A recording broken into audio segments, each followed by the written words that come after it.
Hello everyone, welcome back to my YouTube channel Dr. Mamta's Educational Plex. This is ममता राठी और मैं आप सभी का फिर से स्वागत करती हूँ मेरी चैनल पर।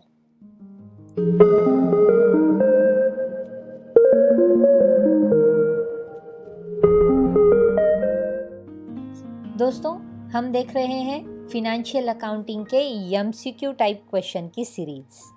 पहले दो सीरीज़ हम लोगों ने देख ली है। अगर आप उन दो सीरीज़ को पढ़ना चाहते हैं तो डिस्क्रिप्शन बॉक्स में उसकी लिंक दी गई है, वहाँ से आप उन दोनों भी सीरीज़ को पढ़ सकते हैं। तीसरी सीरीज़ है ये हमारी फिनेंशियल अकाउंटिंग की, जिसमें हम MCQ टाइप क्वेश्चंस देख रहे हैं। हर क्वेश्चंस के आंसर हम निकालेंगे with explanation, with logic and with calculations. तो चलिए दोस्तों, हमारी तीसरी सीरीज़ को हम शुरू करते हैं हमारे 81th क्वेश्चन के साथ।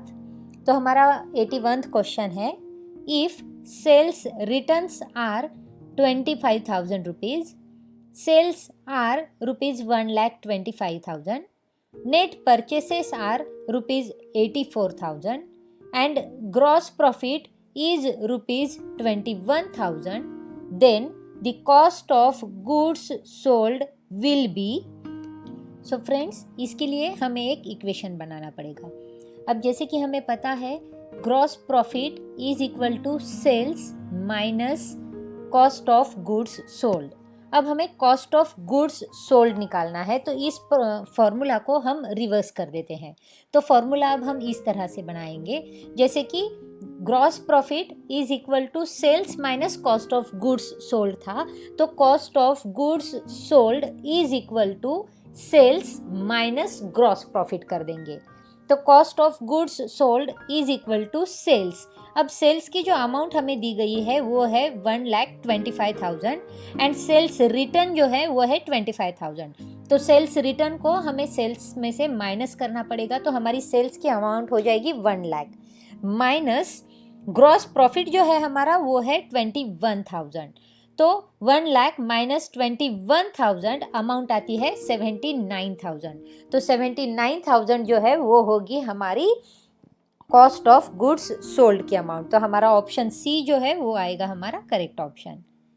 Next, if opening stock rupees 10,000, closing stock rupees 11,000, purchases rupees 70,000 and goods sold at the rate 30% profit on cost, the amount of sales will be। अब इसके लिए भी हमें फिर से एक फॉर्मूला लाना पड़ेगा, जिसमें हमें सेल्स की अमाउंट निकालनी होगी। अब हमें इंफॉर्मेशन दी गई है opening stock, closing stock, purchases की, और कहा गया है कि गुड्स सोल्ड पर 30% प्रॉफिट हमें देना है और ऑन कॉस्ट पर देना है। तो सबसे पहले हमें निकालना पड़ेगा कॉस्ट ऑफ गुड्स सोल्ड। तो कॉस्ट ऑफ गुड्स सोल्ड का फॉर्मूला बनता है opening stock plus purchases minus closing stock. तो कॉस्ट ऑफ गुड्स हम पहले निकाल देते हैं। Opening stock 10,000 plus purchases 70,000 minus closing stock 11,000। तो ये आएगा 10,000 plus 70,000 80,000 minus 11,000 is equal to 69,000। तो हमारा कॉस्ट ऑफ गुड्स सोल्ड जो है वो आएगा 69,000। अब हमें आगे बताया गया है कि हमारा जो प्रॉफिट है वो 30% है हमारी कॉस्ट पर। अब हमारी कॉस्ट जो है वो हमें पता चल गई है, हमारी कॉस्ट है 69,000। तो 69,000 पर अब हमें प्रॉफिट देना है 30%। तो 69,000 पर 30% प्रॉफिट आता है हमारा 20,700। तो हमारे पास अब 20,700 प्रॉफिट भी आ चुका है। अब जैसे कि हमें कहा गया है कि ये जो प्रॉफिट है वो ऑन कॉस्ट है, यानी कि हमारी जो कॉस्ट प्राइस थी 69,000, उसमें अगर हम ये प्रॉफिट ऐड कर देंगे तो हमें सेल्स की अमाउंट मिल जाएगी। तो हमारी cost of goods sold I थी 69,000 अमाउंट के साथ, प्लस हमारा जो प्रॉफिट 30% से आया है वो 20,700, तो टोटल बनता है 89,700। तो हमारा करेक्ट आंसर आएगा ऑप्शन बी 89,700। फॉर्मूले के ज़रिए हम लोगों ने कॉस्ट ऑफ गुड्स सोल्ड पहले निकाला है, उसके ऊपर फिर हमने ग्रॉस प्रॉफिट निकाला और ग्रॉस प्रॉफिट निकाल कर हम लोगों ने सेल्स की अमाउंट भी निकाल दी है। चाहे तो इसके लिए हम gross profit is equal to sales minus cost of goods sold, ऐसे भी इस अमाउंट को निकाल सकते हैं। ये इस इक्वेशन में भी ये अमाउंट निकल जाती है। तो हमारा करेक्ट ऑप्शन है option B. Next question, if sales are ₹60,000, gross profit is 1/3 of cost, purchases are ₹49,000 and closing stock is ₹9,000, then opening stock will be। अब ये भी सेम क्वेश्चन है, बस इसे घुमाकर पूछा गया है, जिसमें हमें ओपनिंग स्टॉक के बारे में पूछा गया है। तो इसके लिए भी हम लोग फिर से फॉर्मूला बनाएंगे और उस फॉर्मूले में हम कैलकुलेशन करेंगे। अब हमें ओपनिंग स्टॉक निकालना है, लेकिन हमें जो इन्फॉर्मेशन दी गई है वो इन्फॉर्मेशन है, हमारे पास सेल्स की अमाउंट है, हमारे पास क्लोजिंग स्टॉक की अमाउंट है, परचेसेस की भी अमाउंट हमें दी गई है, और हमें बताया गया है कि हमारा जो ग्रॉस प्रॉफिट है वो 1/3 है हमारी कॉस्ट के। अब यहाँ पर हमें अज्यूम करना पड़ेगा कि हमारी जो कॉस्ट प्राइस है वो कॉस्ट प्राइस 100 है।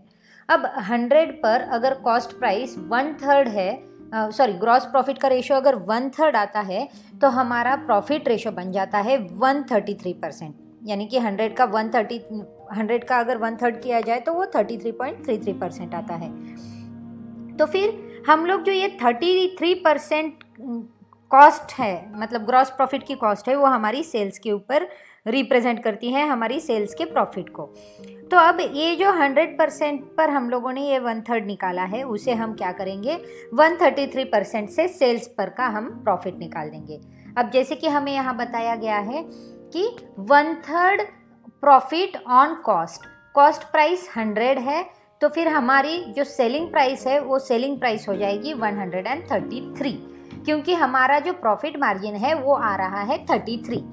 तो 33 हम लोग हमारी कॉस्ट प्राइस में ऐड कर देंगे, कॉस्ट प्राइस 100 है, 33 प्रॉफिट है, तो हमारी सेलिंग प्राइस बन जाएंगी 133%। तो 133 को हम लोग हमारी सेल्स के ऊपर देखेंगे और हमारा कॉस्ट ऑफ गुड्स सोल्ड है उसका अमाउंट हम निकाल देंगे। तो कॉस्ट ऑफ गुड्स सोल्ड के लिए हमें इक्वेशन लगाना पड़ेगा, cost of goods sold is equal to sales divided by gross profit. तो अब सेल्स की अमाउंट जो है वो है 60,000, और नीचे जो हमने लिखा है वो ग्रॉस प्रॉफिट हमारा दिखाना है हमको, तो 133% से हमें ये कैलकुलेट करना पड़ेगा। तो 60,000 डिवाइडेड बाय 133%, जो कि रिवर्स हो जाएगा हमारी कैलकुलेशन में, 60,000 इंटू 100 डिवाइडेड बाय 133। तो आंसर हमारा जो आएगा वो आंसर है 45,000। तो हमारा कॉस्ट ऑफ गुड्स सोल्ड जो है वो आ गया 45,000। अब ये जो 45,000 कॉस्ट ऑफ गुड्स सोल्ड है और 60,000 हमारा सेल्स है, तो इस पर से हमें पता चल जाएगा कि हमारा प्रॉफिट कितना है। तो profit, gross profit is equal to sales minus cost of goods sold.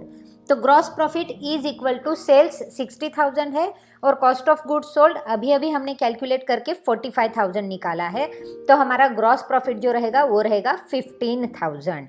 तो 15,000 जो है वो हमारा ग्रॉस प्रॉफिट बन जाएगा। अब हमारे पास सभी अमाउंट्स आ चुके हैं। अब हम कॉस्ट ऑफ गुड्स सोल्ड का जो सही फॉर्मूला है वो फॉर्मूला यहाँ पर यूज करेंगे।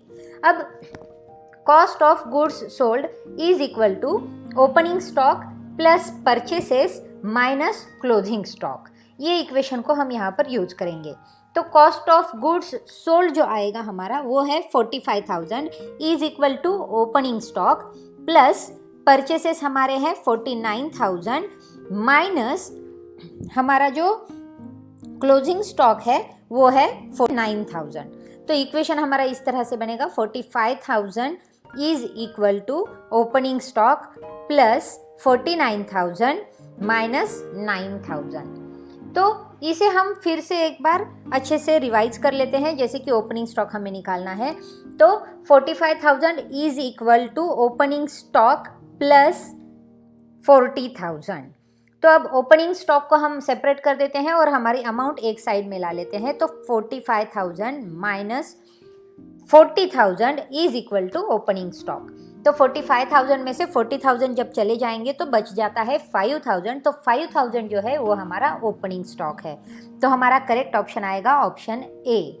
जो है 5000। दोस्तों इसमें हमने सबसे पहले कॉस्ट ऑफ गुड्स सोल्ड निकाला था। कॉस्ट ऑफ गुड्स सोल्ड होने के बाद हम लोगों ने कॉस्ट ऑफ गुड्स सोल्ड के फॉर्मूले में ही ओपनिंग स्टॉक को कैलकुलेट किया है। तो हमें 2 या 3 फॉर्मूले यूज करके ये वाली चीज़ को निकालना है। आसान है, बस हमें कैलकुलेशन करना होता है। Next question, Raju has a capital of ₹60,000 on 31st December 2009. During the year, he has made a profit of ₹24,000. If his drawings had amounted to ₹18,000, his capital on 1st January 2009 will be dash. अब हमें जो information दी गई है उसमें कहा गया है कि 31 दिसंबर 2009 यानी कि ईयर एंड में हमारे पास जो कैपिटल की अमाउंट है वो है 60,000। अब ये जो कैपिटल है वो क्लोजिंग कैपिटल है हमारा, और हमें कहा गया है कि ड्यूरिंग द ईयर हमने प्रॉफिट जो मिलाया है वो प्रॉफिट है हमारा 24,000 का। तो 24,000 हमारा प्रॉफिट हो गया, और साथ ही में हमें इन्फॉर्मेशन दी है कि through out the year drawings जो हुए हैं वो ड्राइंग्स है 18,000 के। तो 18,000 हम लोगों का ड्राइंग आ जाता है। तो अब हम देखते हैं कि हमारा जो कैपिटल होता है उस कैपिटल में हम लोगों को हमारी ड्राइंग का भी इफेक्ट देना होता है और हमारी प्रॉफिट का भी इफेक्ट देना होता है। अब जैसे कि हमें पता है हमारा प्रॉफिट आया था 24,000, तो इस ईयर का जो प्रॉफिट है वो है 24,000। लेकिन इस ईयर में हम लोगों ने विड्रॉ भी किया है, ड्राइंग्स भी किए हैं, तो वो जो ड्राइंग्स थे वो है 18,000 के। तो एक्चुअली इस ईयर में हमारे पास अमाउंट पेंडिंग होती है वो होती है 6,000। अगर 24,000 प्रॉफिट से हम 18,000 जो ड्राइंग की गई है उसको निकाल दे तो हमारे पास अमाउंट बचेगी 6,000 ओनली। तो थ्रू आउट द ईयर हमारे पास अमाउंट है 6,000 की। अब हमें पूछा गया है कि हमारा ओपनिंग कैपिटल यानी कि ईयर जब हमारा स्टार्ट हो रहा था तब हमारा कैपिटल कितना था। अब हमें पता है कि 6,000 रुपीज़ जो है वो इस साल में हमारे पास आए हुए हैं, प्रॉफिट के आए हुए हैं, और हमारे पास क्लोजिंग कैपिटल भी दिया गया है 60,000। अब जब क्लोजिंग कैपिटल की अमाउंट हमारे पास होती है तो उस कैपिटल की अमाउंट में हमारा जो प्रॉफिट है वो प्रॉफिट ऐड किया हुआ होता है। तो ये जो 6,000 रुपीज़ है ये हम हमारी क्लोजिंग कैपिटल से माइनस कर देंगे। तो 60,000 माइनस 6,000 अमाउंट आएगी 54,000। तो at the start of the year, at the beginning of the year हमारा जो कैपिटल था वो कैपिटल आएगा 54,000 का। तो हमारा करेक्ट ऑप्शन है ऑप्शन बी 54,000।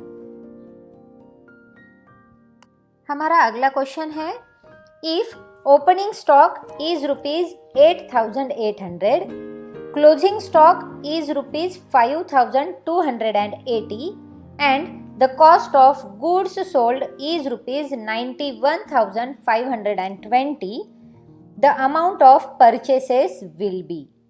अब देखिए हमें परचेसेस की अमाउंट निकालनी है। इसके पहले वाले क्वेश्चन में जिसमें हमने कॉस्ट ऑफ गुड्स सोल्ड किया था वही फॉर्मूला हम लोग यहाँ पर भी यूज़ करेंगे। अब हमारा कॉस्ट ऑफ गुड्स सोल्ड का फॉर्मूला होता है cost of goods sold is equal to opening stock plus purchases minus closing stock.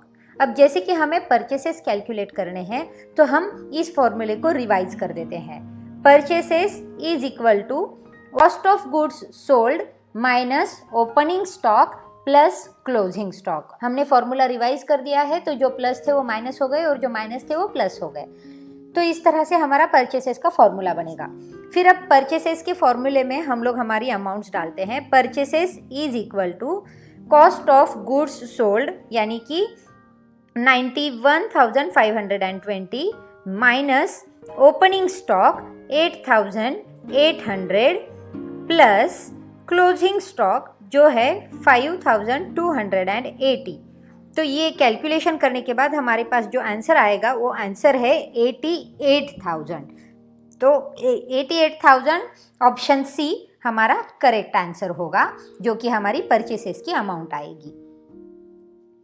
Next question, Madhu purchased goods costing ₹20,000 at 5% trade discount and 2% cash discount. Madhu will immediately pay for the goods. अब मधु ने goods purchase किए हैं 20,000 के और उस 20,000 पर उसे 5% trade discount मिला है। अब 20,000 पर अगर 5% डिस्काउंट की बात करें तो कैलकुलेशन आता है 1,000 रुपीज़। तो 20,000 पर मधु को 1,000 का डिस्काउंट मिला है। और आगे कहा गया है कि एंड 2% कैश डिस्काउंट, अगर मधु इमीडिएटली पे करती है तो उसे 2,000 का एक्स्ट्रा कैश डिस्काउंट भी मिलेगा। तो मधु को कितने रुपीस पे करने पड़ेंगे? तो देखिए सिंपल है, 20,000 पर 5% ट्रेड डिस्काउंट हम लोगों को मिल गया है, तो 20,000 पर 1,000 का डिस्काउंट मिला, तो अब अमाउंट पे करनी पड़ेगी हमें 19,000 की। अब 19,000 पर 2% कैश डिस्काउंट हमें मिलने वाला है, क्योंकि जो रिमेनिंग अमाउंट है वो हम इमीडिएटली पे करने वाले हैं, तो उसके ऊपर हमें 2% का कैश डिस्काउंट मिलेगा। तो कैश डिस्काउंट आ जाता है 380 रुपीज़ का। तो 90,000 रुपीज़ पेड करने थे, लेकिन उसके ऊपर हमें कैश डिस्काउंट मिल रहा है 380 रुपीज़ का, तो हम लोगों को पेड करने पड़ेंगे 19,000 माइनस 380, 18,620 रुपीज़। तो ऑप्शन ए जो है वो हमारा करेक्ट ऑप्शन आएगा। 18,620 रुपीज़ मधु को इमीडिएटली पे करने पड़ेंगे। नेक्स्ट क्वेश्चन है, contingent liability is shown on the liability side of the balance sheet, on the asset side of the balance sheet, in the profit and loss account, below the balance sheet as a footnote। अब contingent liability क्या होती है? contingent liability वो चीज़ है जहाँ पर ये liability तब यूज़ की जाती है या फिर तब बताई जाती है जब uncertain things जो होते हैं वो happen हो जाते हैं। तो ये वाली जो लाइबिलिटी है, ये वाली लाइबिलिटी हमारी बैलेंस शीट में फुटनोट के जरिए दिखाई जाती है। तो ऑप्शन डी जो है वो हमारा करेक्ट ऑप्शन होगा कि कॉन्टिंजेंट लाइबिलिटी जो है वो बैलेंस शीट में नीचे फुटनोट के जरिए दिखाई देती है। Next question, in double entry system every business transaction affects debit and credit side of the same account, two account, the same side of the same account, none of these. अब double entry system जो होती है business transaction की, उसमें दो account affect होते हैं, क्योंकि डबल एंट्री सिस्टम में हम एक अकाउंट को डेबिट करते हैं, दूसरे अकाउंट को क्रेडिट कर देते हैं, और वो रिस्पेक्टिव अकाउंट में उनकी एंट्रीज होती है। तो फिर debit and credit side of the same account एक ही साथ डबल एंट्री सिस्टम में नहीं होगी अफेक्ट। टू अकाउंट्स जो है वो टू अकाउंट्स अफेक्ट हो जाएंगे, जो अभी अभी मैंने बताया। तो ऑप्शन बी जो है वो करेक्ट आंसर है।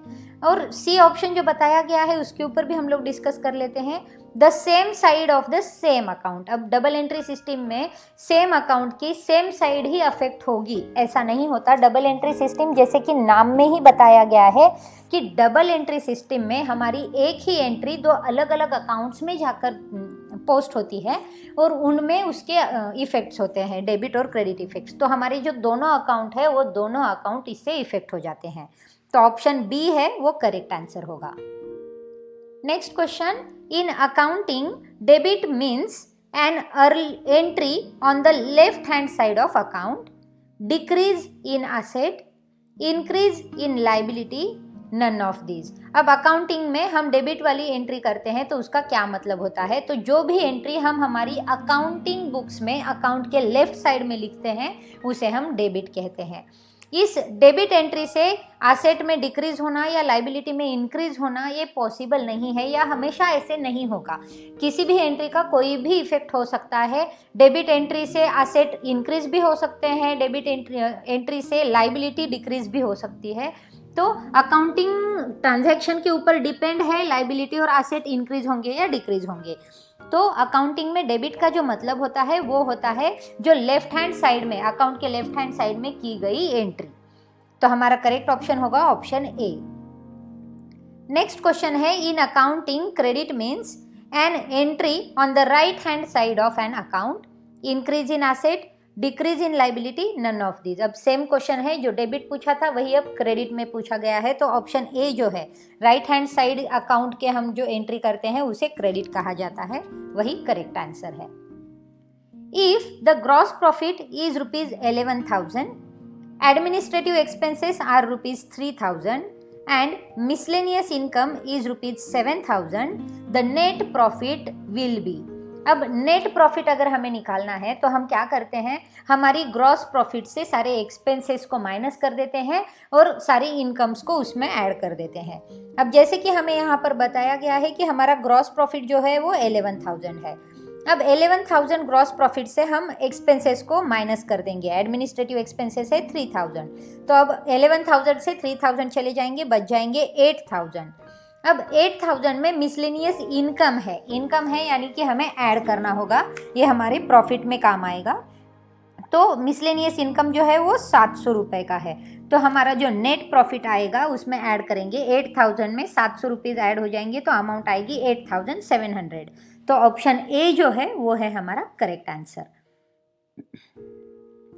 Next, the capital of a firm whose assets are ₹53,000 and liabilities are ₹9,000 is rupees. अब हमें पता है कि बैलेंस शीट की दो साइड्स जो है, लाइबिलिटीज एंड एसेट्स, उसमें अगर हम लाइबिलिटी साइड देखें तो लाइबिलिटी साइड में capital plus all other liabilities होती हैं और वो साइड एसेट साइड की बराबर होती है। तो अगर हम कैपिटल का फॉर्मूला यूज करें तो कैपिटल का फॉर्मूला आ जाता है एसेट्स माइनस लाइबिलिटीज। तो एसेट में से अगर हम लाइबिलिटीज माइनस कर दें तो जो बच जाती है अमाउंट, वो अमाउंट हो जाएगी हमारी कैपिटल की अमाउंट। तो हमारे पास एसेट की अमाउंट है 53,000 माइनस लाइबिलिटीज की अमाउंट है 9,000, अमाउंट आएगी हमारी 44,000। तो करेक्ट ऑप्शन है हमारा option C 44,000। Next question, the assets are ₹48,000 and liabilities are 18,000। The total of liability side of the balance sheet will be dash. अब देखिए, इसमें कोई देखने वाली बात नहीं है, ये बस कंफ्यूजिंग क्वेश्चन है जिसमें हम लोगों को कंफ्यूज करने की कोशिश की जा रही है। बैलेंस शीट में लाइबिलिटी साइड और एसेट साइड दोनों भी सेम होती है। अब जब हमें बताया गया है कि the assets are 48,000 and liabilities are 18,000, तो टोटल ऑफ लाइबिलिटी साइड कितना आएगा? तो लाइबिलिटी साइड भी 48,000 ही आएगा, क्योंकि लाइबिलिटी साइड और एसेट साइड सेम होती है। तो इसके लिए हमारा आंसर जो आएगा वो है option A 48,000। Next, amount of dash is deducted from the value of respective asset in the balance sheet. अब बैलेंस शीट के एसेट में से कौन सी अमाउंट जो है वो अमाउंट डिडक्ट की जाती है? डेप्रिसिएशन की, ग्रॉस वैल्यू की, नेट वैल्यू की, या नन ऑफ दीज? तो जनरली हम क्या करते हैं कि हमारा जो डेप्रिसिएशन है वो डेप्रिसिएशन हम हमारी एसेट में से माइनस कर लेते हैं। तो हमारा करेक्ट ऑप्शन आएगा option A depreciation. Next, dash dash include cash and assets that can be normally covered into cash during the operating cycle of the business. अब किस में कैश और एसेट्स दोनों का भी इंक्लूजन होता है जब हम हमारी बिजनेस का ऑपरेटिंग साइकिल देखते हैं? Current liability, current assets, contingent assets, none of these. तो हमें पता है कि कैश जो है वो कैश हमारा करंट एसेट्स है। अब कैश और एसेट दोनों भी कन्वर्ट हो जाते हैं हमारी कैश में, तो वो हमारी करंट एसेट रहती है। तो हमारा करेक्ट ऑप्शन होगा option B current assets. Next question, net profit और loss is transferred to the dash dash account. अब हमारा जो नेट प्रॉफिट होता है या नेट लॉस होता है वो हम कौन सी अकाउंट को ट्रांसफर करते हैं? एसेट अकाउंट, लाइबिलिटी, रेवेन्यू या कैपिटल? तो हमारा जो भी नेट प्रॉफिट या नेट लॉस होगा वो हम ट्रांसफर करेंगे हमारी कैपिटल को। तो हमारा करेक्ट ऑप्शन आएगा option D. Next question, assets are usually listed on a balance sheet under two main groups, namely dash and dash. asset दो तरह के होते हैं बैलेंस शीट में, तो किस तरह से asset को हम लिखते हैं? Fixed and current, current and fixed, tangible and intangible, none of this. तो सबसे पहले फिक्स्ड एसेट लिखे जाते हैं और उसके बाद करंट एसेट लिखे जाते हैं। तो हमारा आंसर आएगा option A fixed and current assets. Next question, all dash expenses are recorded in the trading account. अब ट्रेडिंग अकाउंट में कौन से एक्सपेंसेस है वो एक्सपेंसेस रिकॉर्ड किए जाते हैं। अब जैसे कि हमें पता है ट्रेडिंग अकाउंट यानी कि वो अकाउंट होता है जहाँ पर हम लोग एक्चुअल वर्क करते हैं, जहाँ पर हम सारे फैक्ट्री एक्सपेंसेस को रिकॉर्ड करते हैं। अब फैक्ट्री एक्सपेंसेस में लगने वाली जो कुछ भी एक्सपेंसेस होते हैं वो हमारे डायरेक्ट एक्सपेंसेस होते हैं। तो ऑप्शन ए जो है वो हमारा करेक्ट आंसर होगा। direct expenses are recorded in trading account. Next question, dash expenses are shown in the profit and loss account. Same question है, बस हमको चेंज करके पूछा गया है. अब जैसे कि हमें पता है कि सारे डायरेक्ट एक्सपेंसेस ट्रेडिंग अकाउंट में रिकॉर्ड होते हैं और सारे indirect expenses profit and loss account में रिकॉर्ड होते हैं, तो ऑप्शन बी जो है वो हमारा करेक्ट आंसर होगा. Next question, accrued income is dash dash. Accrued income क्या है? लाइबिलिटी है, एसेट है, रेवेन्यू है, नन ऑफ दीज है. एक्रूड इनकम ये हमारी ज़्यादा की इनकम है, ज़्यादा मिलने वाला पैसा है जो कि हमारी एसेट साइड पर पाया जाता है. तो accrued income is an asset.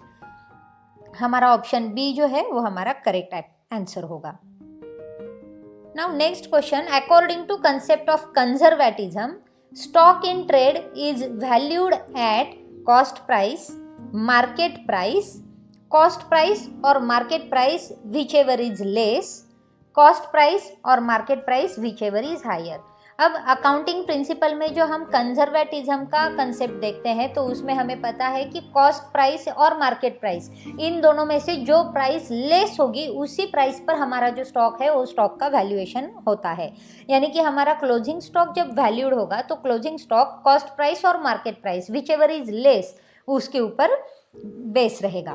तो कंजर्वेटिज्म का कंसेप्ट हमें बताता है जो कम है अमाउंट वहीं पर हमारा स्टॉक वैल्यू होगा. तो ऑप्शन सी हमारा करेक्ट आंसर है.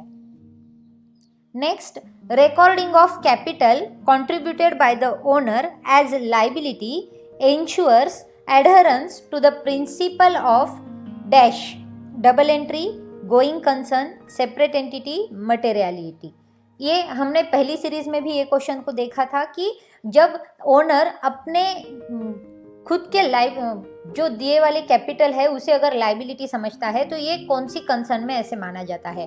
तो सेपरेट एंटिटी कंसर्न जो होती है उसमें ओनर खुद ने जो इन्वेस्ट किया गया कैपिटल है उसे भी लाइबिलिटी की तरह समझता है और लाइबिलिटी की तरह ट्रीट करता है. तो हमारा आंसर सी जो है वो करेक्ट आंसर होगा. Next question, the basic concepts related to balance sheet are cost concept, business entity concept, accounting period concept, all of the above. अब बैलेंस शीट जब बनाते हैं तो हमें ये सारी चीज़ों का यूज़ करना होता है, जहाँ पर हम कॉस्ट कंसेप्ट यूज़ करते हैं, बिजनेस एंटिटी कंसेप्ट का भी यूज़ होता है और अकाउंटिंग पीरियड कंसेप्ट का भी यूज़ होता है. तो हमारा ऑप्शन डी जो है वो हमारा करेक्ट आंसर है. The double entry concept is that assets plus liabilities is equal to capital minus liability is equal to asset, capital is equal to assets minus liabilities, none of the above.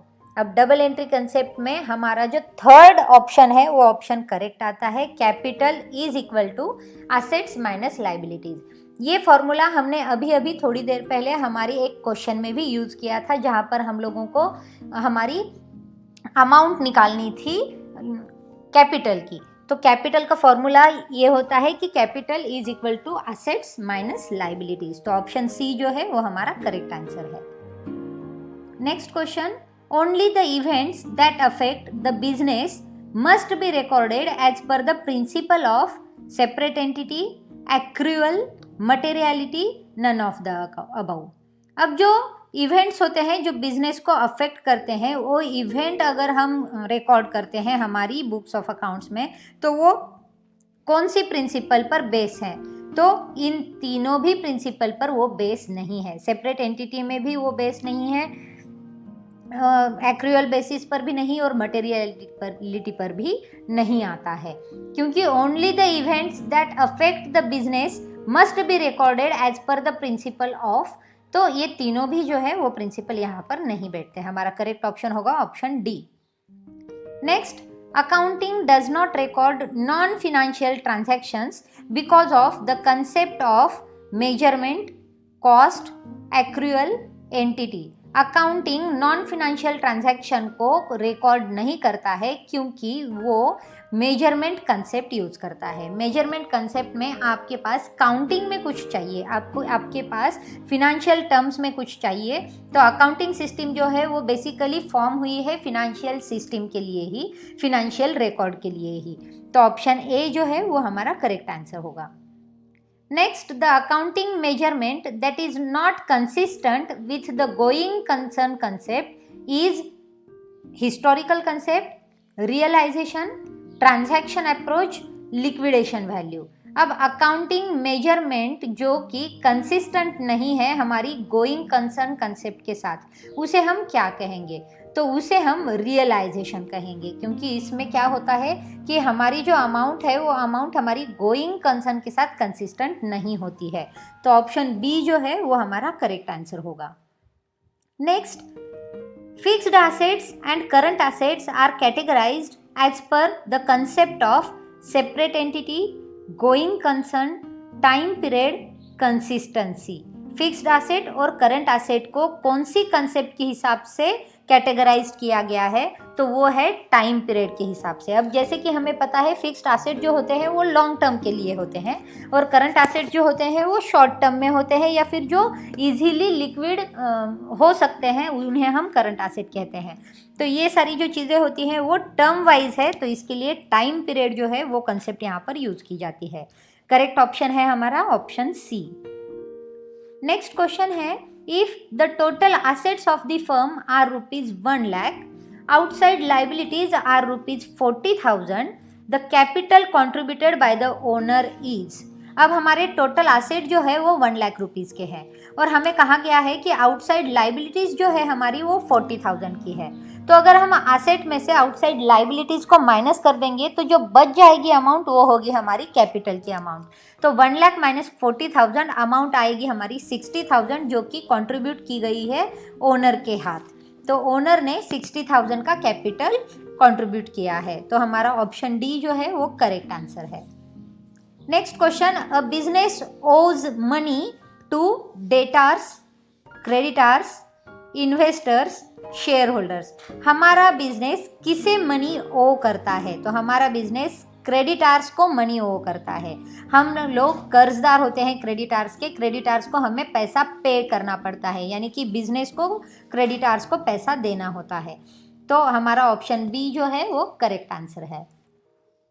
Next, the amount brought in by the proprietor in the business shall be credited to. जो proprietor हमारी business में amount लाता है वो credit हो जाती है। कौन से अकाउंट में क्रेडिट होती है? तो हमें पता है प्रोप्राइटर जो भी अमाउंट कंट्रीब्यूट करता है हमारी बिजनेस में उसे हम क्रेडिट कर देते हैं हमारी कैपिटल अकाउंट में, क्योंकि उसने जो अमाउंट लाई है उसी अमाउंट को हम कैपिटल कहते हैं। तो हमारा ऑप्शन बी जो है वो हमारा करेक्ट आंसर होगा। Next question, the return of goods by a customer should be debited to.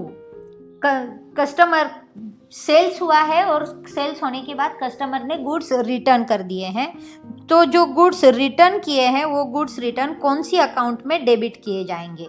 Customer account, return inward account, return outward account, goods account. तो वो रिटर्न इनवर्ड अकाउंट में डेबिट किए जाएंगे, क्योंकि उतने गुड्स जो है वो गुड्स हमारे पास आ चुके हैं, तो रिटर्न इनवर्ड अकाउंट जो है वो अफेक्ट होगा। तो ऑप्शन बी जो है वो हमारा करेक्ट आंसर है।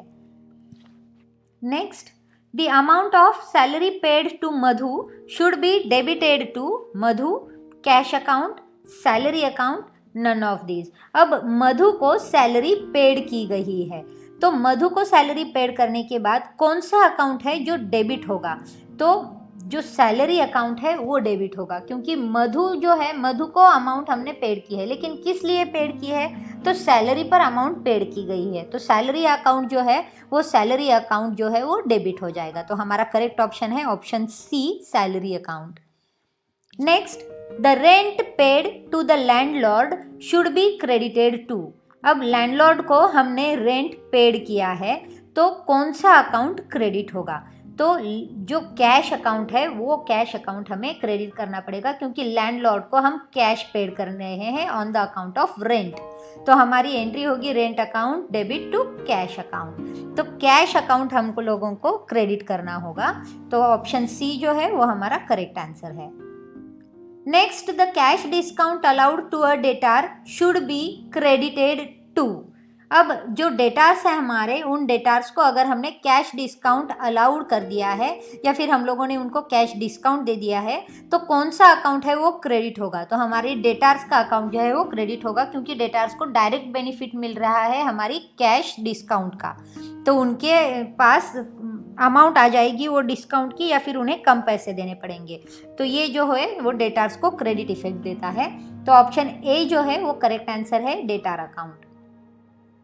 Next question, in case of a डेप्ट becoming bad the amount should be credited to. अब हमारे जो डेप्ट्स हैं वो डेप्ट्स अगर बैड बन रहे हैं तो हमारी अमाउंट जो है बैड डेप्ट्स की वो कहाँ क्रेडिट होगी? तो हमारी अमाउंट जो है वो क्रेडिट होगी हमारे डेटार्स अकाउंट में, क्योंकि जो डेटार्स थे जिनसे पैसे आने वाले थे हमारे, अब उनसे पैसे हमें नहीं मिलेंगे। तो ऑब्वियस है कि हमारे जो डेटार्स हैं उन डेटार्स की अमाउंट में क्रेडिट होगा, क्योंकि डेटार्स को उतने पैसे नहीं देने हैं या फिर हमारे लिए वो बैड हो चुके हैं।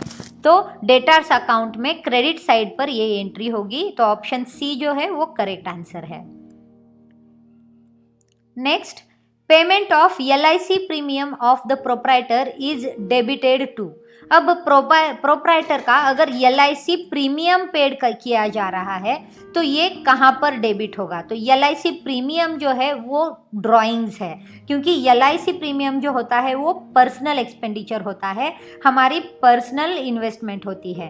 तो अगर हम पर्सनल इन्वेस्टमेंट के लिए कोई अमाउंट निकाल रहे हैं तो वो विड्रॉल होता है, तो वो ड्राइंग होता है। तो हमारा ड्राइंग अकाउंट जो है वो डेबिट होगा।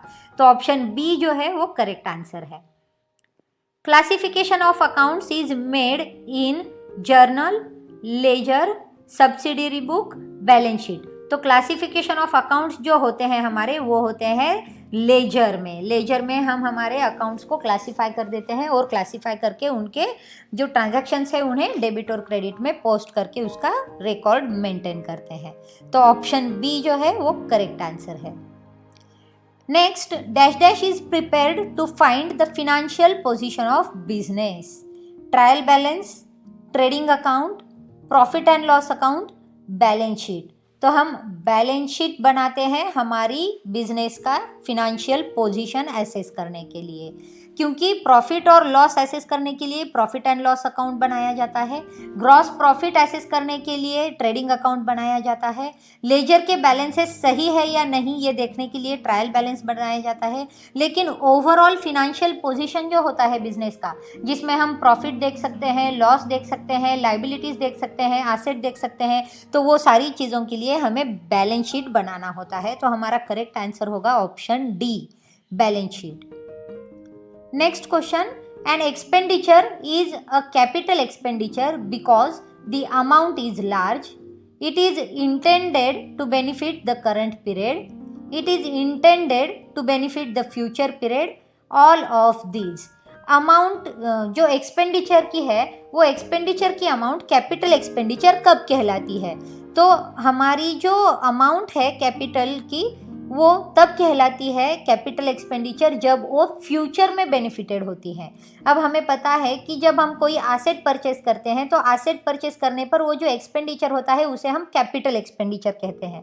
अब वो जो कैपिटल एक्सपेंडिचर उसे क्यों कहा जाता है? क्योंकि एसेट जो है वो सेवरल ईयर्स बाद यूज़ होने वाला है, मतलब वो फ्यूचर पीरियड ऑफ टाइम में यूज़ होने वाला है और फ्यूचर पीरियड ऑफ टाइम में उससे हमें बेनिफिट मिलने वाला है।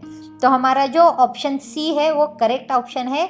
It is intended to benefit the future period.